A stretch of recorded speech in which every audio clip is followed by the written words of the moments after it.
ভবিষ্যৎ কি ধরে রেখেছে, তুমি কি কখনো ভেবে দেখেছ? লীলা আর মিয়ার সঙ্গে আমার জাদুকরী যাত্রায় চলো।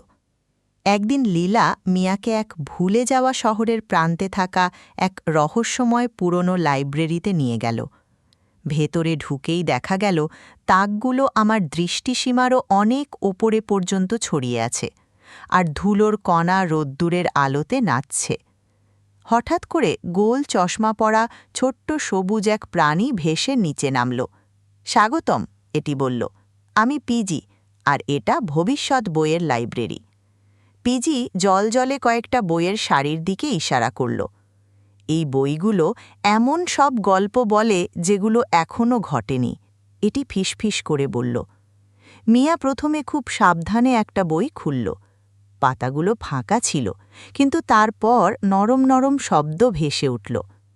লম্বা চুলের এক মেয়ে আর তার পরীর বন্ধু একটা বই খুলল। সে হাসল, বুঝতে পেরে যে এটা আমাদেরই কথা লিখছে। গল্পটা এগিয়ে চলল। এমন এক প্রাণীর কথা বলতে লাগল যার সঙ্গে সে এখনও পরিচিত হয়নি। রংধনু রঙের শিং আর ছোট্ট ছোট্ট ডানা আছে।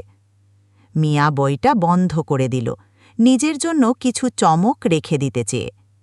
তুমি যদি এমন রোমাঞ্চকর অভিযান ভালোবাসো, তবে আরও দেখার জন্য আমাদের চ্যানেলে সাবস্ক্রাইব করতে ভুলবে না।